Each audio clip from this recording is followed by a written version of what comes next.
And welcome back to another episode of r/Am I the Asshole. If you are new or you haven't already, please hit that subscribe button. Titles are on the screen and we'll get into it with an Am I the Asshole for not fighting my sister's boyfriend? So my sister calls me at midnight last night saying that her boyfriend is drunk and yelling at her. She's trying to take their kid and leave, but he won't let her go. I was able to calm him down over the phone and she was able to leave safely with the kid. Should I have dropped everything and stood up to the guy in person? Honestly, this depends on a few factors. No, you didn't have to risk your safety to help her. If you weren't able to calm him down, then the next, probably most reasonable thing would be to call the police.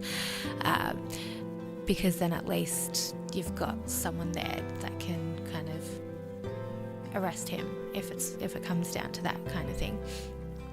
If you are like an MMA fighter and he's like a scrawny person in comparison to you, then you know that would probably have been better to go and help her physically leave. But I mean, you were able to calm him down over the phone and she was able to safely leave, so in the end you did do the right thing. I mean, the arsehole decision would have been to just not help at all. So no, I don't think you're the arsehole for doing what you did. Next one is, am I the arsehole for thinking the queue starts when you start physically standing in line? Okay, so my mum and I have been several times to a certain government office. We like to get there an hour before it opens so we can get a good spot in line. It makes a difference when you get in there. It can take 10 minutes for the first person in line or over an hour if you show up late. So the first time we show up, we get there an hour early and I'm the first person standing in line. A couple of minutes or so go by and a lady approaches me and says something to the effect of, just so you know, you weren't here first. Other people were in their cars before you got here. I'm a little taken aback and say, no, the line starts when someone starts standing in front of the building. I was certain I was in the right and that this was just one odd lady and that nearly everyone would agree with me. But we start to notice a pattern. Every time we show up early, there's always at least one or two people with the same argument. It's gotten to the point where I purposefully wait to be about fifth in line just to avoid the argument, as it's not a hill I want to die on. So now we are curious though, are we the arseholes?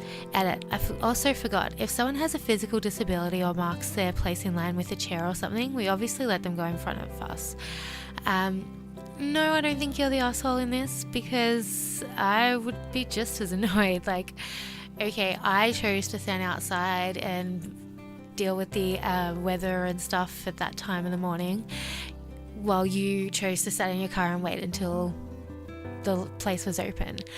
That's not our fault or the person in line's fault that you decided to sit in your car and wait until the last second to get into line. If you want to be first, stand there and wait. Otherwise, like, how can you tell who was there first? Like, I could rock up at the last second and be like, sorry, I was here 10 minutes ago. Like, I was here before you. Like, that's bullshit. No, not the arsehole. Am I the arsehole for eating food from my sister's pantry while babysitting her 2 children for free? So they wanted me to babysit them from 4:30 p.m. until 11 p.m. yesterday. I agreed and it was no pay, which was fine. So I get to their house and watch the kids. Obviously I get hungry since it's a while to watch kids. I give the kids food and I also serve myself a meal and ate some of their chips, candy, etc. Since I'm babysitting basically half a day, I thought the pantry was free reign. Well, when they got home, they noticed and they were verbally pissed. They said the food wasn't mine and didn't care if I was hungry. I should have brought my own food. Am I the arsehole? I don't really care, to be honest. I'm babysitting for fucking free. Yeah, no, not the arsehole. I can't believe 3 in a row, not the arseholes. I should really read these before I go through it, just so there's like a bit of change between them all. But you know, you're babysitting for free. I've been paid to babysit and been able to eat the food in the house as like part of it. Like, one of my friends went out, wanted to go out clubbing, and I stayed and looked after his little boy who was asleep for basically all except for like the first half an hour and then like the last hour in the morning. And he would leave me food to eat and he would say, you know, eat whatever you want, drink whatever you want, watch TV, use my internet. Like, that's just standard. And the next story is, am I the asshole for taking back the car I bought for my ex? My now ex wanted a car for her birthday. She selected it and I went to buy it. I registered it under my name with both of us as insured drivers. On her birthday, I gave her the keys.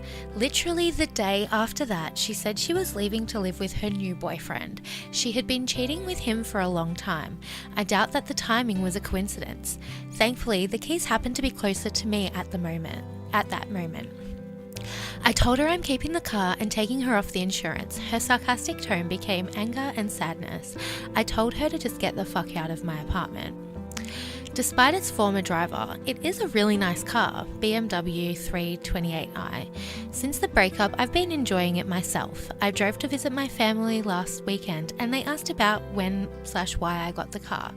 I told them the story. My sister said I should have let my ex keep her car. Everyone agreed with her. They think I was an asshole. Sure, if we were married with kids and she wanted to keep the car she'd driven for years, I would agree. But this seems far from that. Are they right? No, you are not the arsehole. 4 for 4, not the arsehole.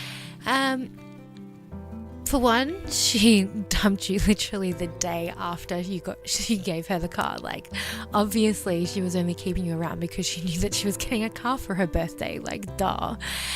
Secondly, even if she had have taken it that day, it's registered under your name.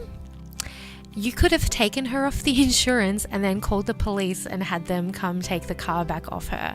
And you could have said, look, the car is mine, it's under my name, you give it back or I'm going to have you charged with theft. And there would have been nothing that she could do. So in reality, she's actually lucky that you just took it then and not, let her have it, then come took it later. But no, definitely not the asshole in this one. And let's see if we can make it a 5 for 5, not the arsehole, with Am I the arsehole for not giving up the seat I paid for?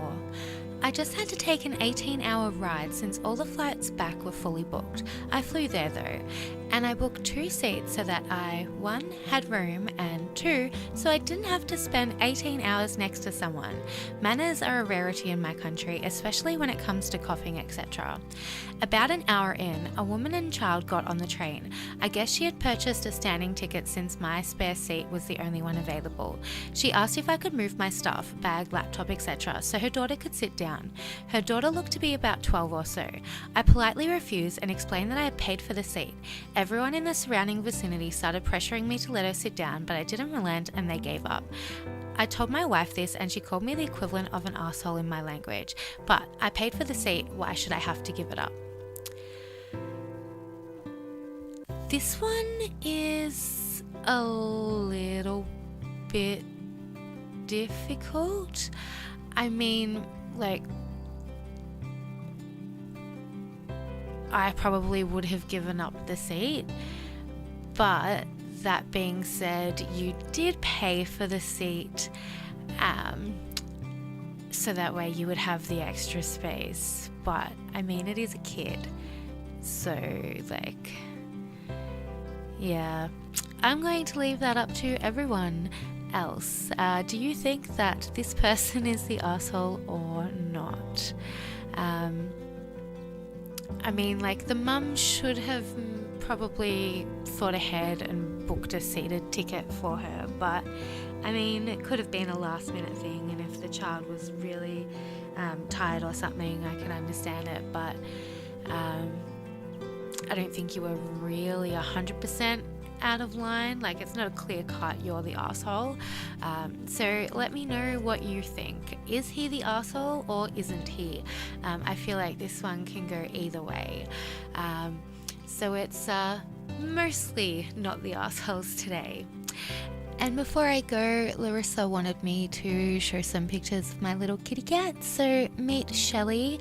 She is a big old fluff ball, and her hobbies include stealing boxes, especially at Christmas time and birthday time. That's her favorite days of the year, because there's a lot of boxes. And she also loves jumping on my laptop whenever she physically can and pressing buttons.